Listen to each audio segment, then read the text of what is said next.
I'm a soldier too.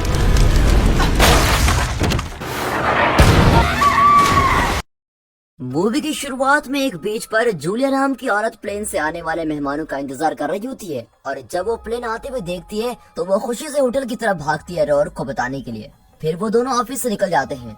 Meloni सबसे पहली मेहमान होती है जो प्लेन से निकलती है। उसके बाद जेडी और उसका भाई ब्रेक्स आता है और जैसे ही पैट्रिक प्लेन से बाहर आता है वो पीछे मुड़कर ग्वेन के प्लेन से बाहर आने में मदद करता है। मिस्टर रॉर की असिस्टेंट जूलिया उन सब का स्वागत करती है और प्रतियोगिता जीतने के लिए शुभकामनाएं देती है। तभी दिखाते हैं कि एक डेमन नाम का आदमी उन सबको दूर से देख रहा होता है। जेडी और बैग्स को बाहर में रुकने के लिए बोलते हैं जब तक उनके रूम को तैयार नहीं किया जाता और बाकी सबको उनके रूम्स में जाने के लिए कह देते हैं। फिर पैट्रिक की होटल के नौकर के साथ एक अजीब सी बहस होती है और मेलिना अपना बैग खोलकर सामान निकालना शुरू करती है। जूलिया ग्वेन को उसके कमरे में लेके जाती है और उसको रोआर के बारे में बताती है कि कैसे वो इस आइलैंड पर लोगों की कल्पना को पूरा करता है जो कि वो लोगों से पहले एक पेपर पर पूछता है। जूलिया ग्वेन को ये बात बताकर उस कमरे से बाहर जाती है तो उसकी नाक से खून निकल जाता है। ग्वेन शाम की तैयारी कर रही होती है कि उसे कुछ अजीब सी आवाज सुनाई देती है और वो देखती है कि वो आवाज कहाँ से आ रही है तो वो शीशे में एक जले हुए आदमी को देखती है। वो पीछे मुड़कर देखती है तो वहाँ कोई नहीं होता। बाद में वो दूसरों के साथ पार्टी में शामिल होती है जहाँ जेडी और ब्रेक्स अभी भी अपने रूम के लिए वेट कर रहे होते हैं और पैट्रिक के साथ झगड़ रहे होते हैं। फिर मेलेनी उन सब की बातों के बीच में आती है और उन सब से उनकी कल्पना के बारे में पूछती है, लेकिन उन लोगों की बात इस पर शुरू हो जाती है कि आखिर ये कल्पना पूरी कैसे की जाती है। अचानक रॉर वहाँ आता है और उन सब का फैंटेसी आइलैंड पर आने पर उनका स्वागत करता है और उस आइलैंड के 2 रूल्स को बताता है। पहला, हर किसी की सिर्फ एक कल्पना होगी। दूसरा, कि हर किसी को अपनी कल्पना को पूरा करना होगा। रॉर कहता है कि सिर्फ आइलैंड ही जानता है कि सबकी कल्पना कैसे पूरी होगी। बताओ, अगर आप किसी ऐसे आइलैंड पर पहुंच जाओ तो आप अपनी कौन सी कल्पना को पूरा करना चाहोगे? कमेंट आपके लिए खुले हैं, जरूर बताइएगा। सबसे पहले दोनों भाई अपनी कल्पना को पूरा करने के लिए कहते हैं, इसलिए रोआर्क उन्हें उनकी कल्पना के पास लेके जाता है। वो लोग एक बड़े से मैंशन में पहुंचते हैं जहाँ पार्टी चल रही होती है। दोनों भाई तब तक वहाँ मजे करते हैं जब तक वो जले हुए आदमी को उनके सामने नहीं देखते। अब अगली सुबह ग्वेन को रोआर्क ऑफिस में बुलाता है। वो ग्वेन को बताता है कि जो तुमने कल्पना लिखी है वो बहुत बड़ी है, लेकिन वो इसे चुनौती की तरह समझता है जिसे वो पूरा नहीं करना चाहता। फिर रोआर्क ग्वेन से कहता है कि वो उसकी मदद कर सकता है, जिसका उसे सबसे ज्यादा पछतावा भी है। ग्वेन उसे बताती है कि वो चाहती है कि वो अपने एक्स बॉयफ्रेंड के साथ हो और उसकी एक बेटी भी हो, और उसे पछतावा इस बात का है कि उसने अपने एक्स बॉयफ्रेंड का शादी का प्रपोजल ठुकरा दिया था। रोआर्क कुर्सी से उठता है और उसे एक दरवाजा दिखाता है जिसके पीछे ग्वेन की कल्पना होती है, और दरवाजा खोलते ही वे उसी रेस्टोरेंट में पहुंच जाती है जहां एलन ने उसको 5 साल पहले प्रपोज किया था और वहां एलन उसका इंतजार भी कर रहा है। रोआर्क उन दोनों को उनकी सीट दिखाता है और ग्वेन से कहता है, मजे करो। पहले तो वो समझ नहीं पाती कि ये हो क्या रहा है। उसे लगता है रोआर्क एलियन को आइलैंड पर लेके आया है। रोआर्क उसे बताता है कि फैंटेसी आइलैंड पर सब कुछ हकीकत जैसा होता है। इसी बीच पैट्रिक और मेलेनी अपनी कल्पनाओं के बारे में बात कर रहे होते हैं। पैट्रिक बताता है कि उसे हमेशा से एक फौजी बना था पर एक घटना की वजह से वो पुलिस वाला बन गया। मेलेनी बताती है कि उसे उससे बदला लेना है जिसने उसको हाई स्कूल में परेशान किया था। तभी रोआर्क वहाँ पहुँचता है और मेलेनी को उसकी कल्पना के बारे में बताता है, और फिर वो एक लिफ्ट में जाती है जो उसको नीचे कंट्रोल रूम में लेके जाती है। उसे वहाँ लाल रोशनी दिखती है जिसके नीचे एक बटन होता है, और जैसे ही वो बटन दबाती है उसके सामने कुर्सी पर सलोन आ जाती है जिसने उसको हाई स्कूल में परेशान किया होता है। उसे लगता है कि सलोन कोई होलोग्राम है और मेलेनी उसको परेशान करना शुरू कर देती है। जैसे ही मेलेनी पहला बटन दबाती है सलोन को बिजली का झटका लगता है, और दूसरा बटन दबाने से उसके ऊपर टॉयलेट का पानी गिर जाता है, और तीसरा बटन दबाने से एक वीडियो शुरू होती है जिसमें उसके पति के अलावा किसी और के साथ चक्कर चल रहा होता है, और अगला बटन दबाते ही वो वीडियो सलोन की फेसबुक पर अपलोड हो जाती है, और अगला बटन दबाते ही उसके पति को दिखाते हैं जो सलोन के बारे में बात कर रहा होता है। वो बोल रहा होता है कि सलोन 2 दिन से गुम है। जिस बात को सुनकर मेलेनी समझ जाती है कि कुर्सी में बंधी हुई लड़की सच में सलोनी है। फिर रोआर्क पैट्रिक को उसकी कल्पना के लिए आइलैंड के बीच में छोड़ देता है। बाद में पैट्रिक फौजियों की वर्दी में इधर उधर भटक रहा होता है। तभी अचानक से डेमन उसको पकड़ लेता है और बताता है कि इस आइलैंड पर लोग यहाँ वहाँ मरते हैं, और तभी वो पैट्रिक के पीछे सैनिकों को देखकर भाग जाता है। पैट्रिक उनको सारी कहानी बताता है पर उन सबको उसकी बात पर शक होता है और वो उसको अपने कमांडिंग ऑफिसर के पास लेके जाते हैं। यहाँ ये दोनों भाई पूल के किनारे बैठे होते हैं। तभी ब्रेक्स बोलता है कि उसे यहाँ अच्छा नहीं लग रहा है, पर उसका भाई जेडी ऐसा नहीं सोचता है। ग्वेन एलन के साथ रेस्टोरेंट में होती है। तभी एलन ग्वेन को शादी के लिए फिर प्रपोज करता है, और इस बार ग्वेन मना नहीं करती, हाँ कर देती है। यहाँ जेडी और ब्रेक्स ने जैसे कपड़े पहने होते हैं और दोनों उस मैंशन में घूम रहे होते हैं, और उन्हें वहाँ एक पैनिक रूम मिलता है और वो सोचते हैं कि सभी अमीर लोगों के मैंशनों में पैनिक रूम जरूर होता होगा। उसके बाद उन्हें एक हथियारों से भरा हुआ कमरा मिलता है जिसमें हर तरीके के हथियार होते हैं, जैसे बंदूकें और बॉम्ब्स, बाकी सब कुछ। दोनों भाई बीच पर जाते हैं और बॉम्ब से खेलना शुरू कर देते हैं और एक बॉम्ब को पानी में फेंक देते हैं। तभी पैट्रिक और दूसरे सैनिक बॉम्ब की आवाज को सुनते हैं। जब वो आइलैंड के दूसरी तरफ होते हैं, सैनिक पैट्रिक को अपने कमांडिंग ऑफिसर के पास लेके जाता है। जब वो उनको देखता है तो वो डर जाता है। वो रुआर्क को आवाज लगाता है और बोलता है उसने ये सब नहीं मांगा था।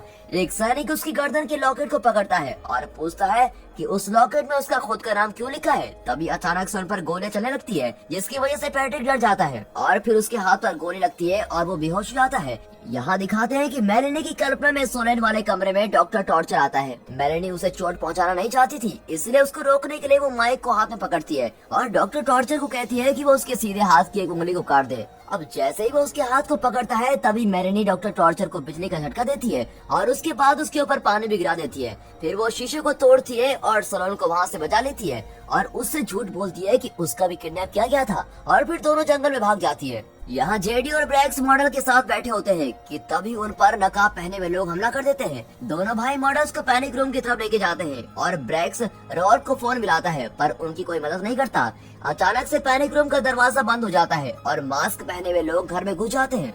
इसी बीच मेलेनी और सोलेन जंगल से निकलने की कोशिश कर रहे होते हैं कि तभी डॉक्टर टॉर्चर उनके सामने आ जाता है और सोलेन को मारने की कोशिश करता है। तभी वहाँ पर डेमन सोलेन को डॉक्टर टॉर्चर से बचाता है और उन दोनों को उसके पीछे चलने को कहता है। यहाँ दिखाते हैं कि ग्वेन सो रही होती है और उसे सपना आता है कि जला हुआ आदमी उसको पकड़ रहा है। तभी वो उठ जाती है और वो एलन के साथ होती है। पैट्रिक को भी ऐसा ही सपना आता है कि तभी वो उठ जाता है और अपने आप को सैनिकों से घिरा हुआ पाता है। कमांडिंग ऑफिसर उसको अपने साथ लेके जाता है और उसे उस लॉकेट और तस्वीरों के बारे में पूछता है जो उसके पर्स में होती है। फिर पैट्रिक कहता है जो तस्वीर उसने देखी है वो 9 साल पुरानी है और फोटो में वो और उसके पिता हैं।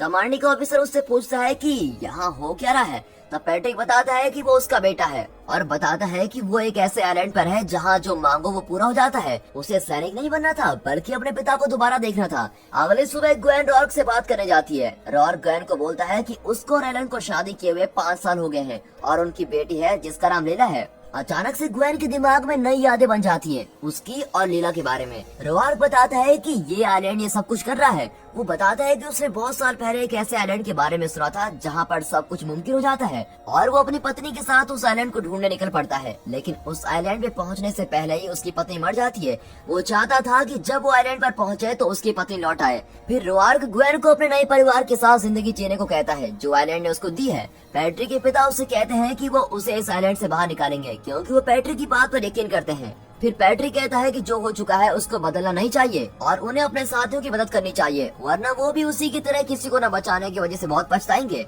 अब उसके पिता उसकी बात नहीं सुनते तो पैट्रिक उनसे लड़ना शुरू कर देता है और फिर आखिरकार वो रुक ही जाता है। यहाँ दोनों भाइयों को मास्क पहने हुए लोग पकड़ लेते हैं। दोनों भाई उन्हें आइलैंड के बारे में बताते हैं पर वो उनका यकीन नहीं करते और उनसे पूछते हैं कि पैसे और ड्रग्स कहाँ रखे हैं। उनका लीडर मास्क उतारता है और जेडी को धमकाने लगता है तो वो झूठ बोलता है कि सारा कैश, ड्रग्स, हथियार घर में है। उनका लीडर जेडी को वहीं रुकने को कहता है और ब्रैक्स को अपने साथ लेके जाता है। यहाँ ग्वेन अपनी बेटी के साथ बीच पर खेल रही होती है और एलन से कहती है कि वो ये सब हमेशा से चाहती थी, पर वो कहती है कि ये सब मेरे लायक नहीं है। वो उसको किस करती है और अलविदा बोलती है और रुआर्क के पास जाती है ताकि वो कोई दूसरी कल्पना मांग सके, लेकिन रुआर्क उसको मना कर देता है। यहाँ डेमन दोनों लड़कियों को एक गुफा में लेके जाता है और जैसे जैसे वो गुफा के अंदर जाते हैं सोलेन के पीछे कुछ दिखाई देता है। तीनों गुफा के बाद वाले रास्ते से होकर निकलते हैं। तभी मेलेनी को जला हुआ आदमी नजर आता है। गुफा के बीच में पहुंचते ही उन्हें एक जादुई चट्टान दिखती है जिसमें उन्हें उनकी कल्पना दिखती है। डेमन बताता है कि उसे ये जगह तब मिली थी जब एक क्लाइंट ने उसको इस जगह के बारे में पता लगाने के लिए भेजा था, पर रॉर्क ने उसको इस आइलैंड पर फंसा दिया था। डेमन के पास एक प्लान होता है जिससे रॉर्क की असलियत सबके सामने आ जाए। वो एक जादुई झरने से भरी हुई पानी की बोतल उसको देता है और उसको वहाँ से निकलने के लिए कहता है। डेमन उसे पायलट का नंबर देता है जो उसको वहाँ से बाहर ले जाएगा, पर इस बीच पर सोलेन को पता लग जाता है कि मेलेनी उस आइलैंड पर मेहमान है। वो इस बात से मना करती है पर उसकी कल्पना चट्टान में दिख रही होती है। अचानक से सोलेन को याद आ जाता है कि वो कौन है और वो मेलेनी से बहस करने लगती है। फिर मेलेनी डेमन से उन्हें होटल और आइलैंड से दूर जाने के लिए कहती है। यहाँ ग्वेन जूलिया के पास जाती है और उसे कहती है कि उसे एक नई कल्पना चाहिए, क्योंकि उसकी वजह से कोई और आग में जलकर मर जाता है। जूलिया ग्वेन से कहती है कि तुम्हें कोई नई कल्पना नहीं चाहिए, बल्कि तुम्हें एक सच्ची कल्पना चाहिए। ग्वेन रुआर के ऑफिस में जाती है और उसे बोलती है कि उसने उसकी कल्पना पूरी नहीं की जो वो चाहती थी, बल्कि उसने उसको गुमराह किया है। रुआर उसकी बात मान जाता है और ग्वेन कहती है कि अब वो दिल से जो करना चाहती है वो कर सकती है। फिर ग्वेन अपनी शादी की अंगूठी को वहीं उतारकर दरवाजे की तरफ जाती है और दरवाजे के दूसरी तरफ ग्वेन को अपार्टमेंट दिखता है जहाँ वो रहती है, और वो भागकर वहाँ जाती है और देखती है कि वहाँ पहले से आग लगी होती है और उसका पड़ोसी ऊपर के अपार्टमेंट में से मदद मांग रहा होता है। ग्वेन सीढ़ियों की तरफ भागती है तो उसे वहाँ जेडी और ब्रैक्स दिखते हैं। ग्वेन अपने पड़ोसी का दरवाजा खोलने की कोशिश करती है और जब उससे दरवाजा नहीं खुलता तो वो मदद मांगने के लिए जाती है। तब वहाँ उसको पैट्रिक दिखता है। पैट्रिक बहुत ही डरा हुआ होता है, जिसकी वजह से वो मदद करने से मना कर देता है और उसे बोलता है कि वो आग बुझाने वाले का इंतजार करें, लेकिन वो फिर भी बिल्डिंग के अंदर चली जाती है और दरवाजा तोड़ने के लिए कुछ जोड़ने लग जाती है, लेकिन वो धुएं की वजह से गिर जाती है। फिर यहाँ दिखाते हैं कि ब्रैक्स और गुंडों को गैरेज में चकमा देकर आर्मरी में घुस जाता है और उन पर बंद दरवाजे के पीछे से बड़ी सी बंदूक से उन पर गोलियां चला देता है। अब डेमन और लड़कियों को गोलियों की आवाज सुनाई देती है और दोनों फिर से लड़ना शुरू कर देती हैं। तभी डेमन उन्हें रोकता है और कहता है कि लड़ने से कोई फायदा नहीं होगा। अचानक से डॉक्टर टॉर्चर डेमन पर हमला कर देता है। सोलेन और वो सब उससे पीछा छुड़ाने की कोशिश करते हैं, पर आखिर में डेमन डॉक्टर टॉर्चर को एक चट्टान से धक्का दे देता है और साथ में खुद भी वहाँ से नीचे गिर जाता है। मेलेनी नीचे से नक्शा उठाती है और मैंशन की तरफ आगे बढ़ती है। इसी बीच पैट्रिक के पिता उसे बाहर रुककर उन पर और उनकी आदमियों पर नजर रखने के लिए कहता है। जब वो जेडी और ब्रैक्स के घर में घुसे, ब्रैक्स एक बॉम्ब लेकर आर्मरी से बाहर निकलता है और उन सब से उनकी बंदूकें नीचे रखने को कहता है और फिर वो खुद मास्क को पहन लेता है ताकि उसके भाई की जो रखवाली कर रहा है उसे पता न लगे कि वो कौन है। सैनिक मैंशन में घुस रहे होते हैं, पर तभी पैट्रिक मास्क पहने हुए आदमी के हाथ में बॉम्ब ले जाते हुए देख लेता है। वो सोचता है कि बॉम्ब की वजह से उसके पिता मर जाएंगे, इसलिए वो उसके पीछे पहुंचता है और उसे पीछे से मुंडे को कहता है। ब्रैक्स उसे पहचान लेता है और मास्क उतार देता है और पैट्रिक से पूछता है कि वो उसकी कल्पना में क्या कर रहा है। तभी एक आदमी बॉम्ब को पकड़ता है और दूसरा पैट्रिक से लड़ने लगता है।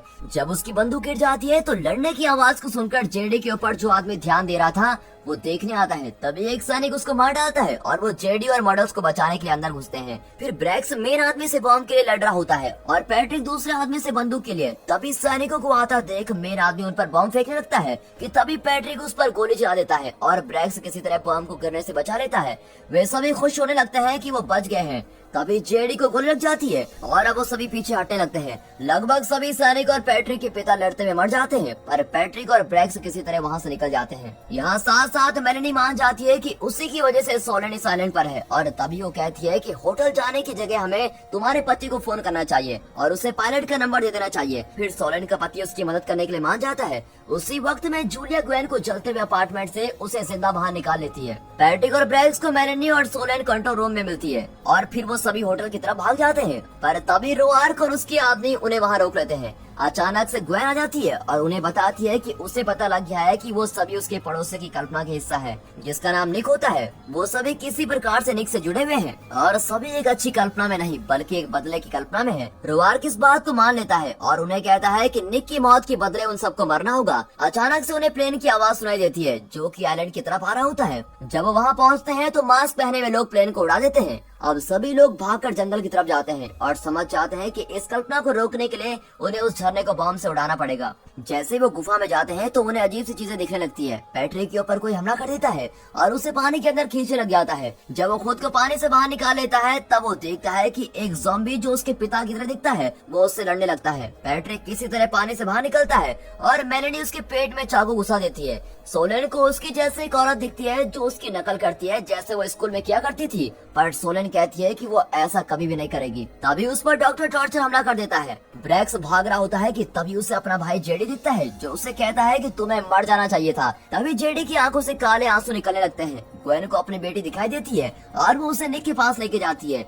ग्वेन उसे मरता छोड़ने के लिए माफी मांगती है कि तभी उसे पैट्रिक की चीख सुनाई देती है। ग्वेन को ब्रैक्स मिलता है और तभी मेलेनी उसके कमरे में आती है और कहती है ये बदले की कल्पना उसकी है। वो बताती है कि उसने ही बदला लेने के लिए इस आइलैंड पर ये सब शुरू किया है क्योंकि वो निक से सिर्फ एक डेट पर गई थी जो उसे बहुत ही पसंद आई थी, पर जिस रात निक मरा वो उससे उस दिन दूसरी बार मिलने वाली होती है। मेलेनी कहती है कि किसी न किसी तरह निक उन सभी की वजह से मरा है। फिर सोलेन उसका ध्यान भटकाती है जिससे ग्वेन उसका चाकू छीन ले और ब्रैक्स उसके हाथ से बम। अब तीनों झरने के पास पहुंच जाते हैं। तभी रोआर्क आता है और बताता है कि वो इस जगह में फंसा हुआ है ताकि वो अपनी पत्नी के साथ हमेशा रह सके। जूलिया हर दिन आइलैंड पर दिखती है जैसे वो उससे पहली बार मिला होता है। फिर ग्वेन उससे मदद मांगती है, पर तभी मेलेनी वहाँ जाती है और कहती है कि ये कल्पना खुद ही खत्म होनी चाहिए, और रोआर्क बम को पानी में फेंक देता है। जूलिया उसका बाहर इंतजार कर रही होती है और उससे कहती है कि उसे सही काम करना चाहिए, इसलिए वो वापस आता है और उन्हें बताता है कि वो सबको बचा सकता है। पैट्रिक अभी भी जिंदा होता है और मेलेनी को कहता है कि वो उसके बदले सबको छोड़ दे, पर सोलेनी एक ऐसी होती है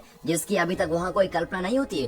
तो तभी वो झरने का पानी पी लेती है और मांगती है कि मेलेनी और निक दोबारा सेक हो जाएं। निक मेलेनी को पकड़ता है और उसको झरने में खींच लेता है, पर वो बाहर आती है और बम को उनकी तरफ फेंक देती है। अब पैट्रिक सबको बचाने के लिए बम पर कूद जाता है। फिर दिखाते हैं कि अगले दिन ग्वेन, ब्रैग्स और सोलेन होटल की लॉबी में मिलते हैं, जहां रोआर्क उनको बताता है कि पैट्रिक ने खुद मरकर उनको बचाया है। वो उनके निकलने का इंतजाम करता है और ग्वेन पूछती है कि वो अब यहाँ क्या करेगा। वो कहता है कि वो इसी आइलैंड पर रहना चाहता है बिना किसी पछतावे के। रोआर्क ब्रैग्स से कहता है कि वो अभी तक अपने भाई की कल्पना में था, जिस वजह से उसकी एक इच्छा बाकी थी। ब्रैग्स कहता है कि वो अपने भाई को दोबारा जिंदा देखना चाहता है, पर उसके लिए उसे इसी आइलैंड पर हमेशा के लिए रुकना पड़ेगा।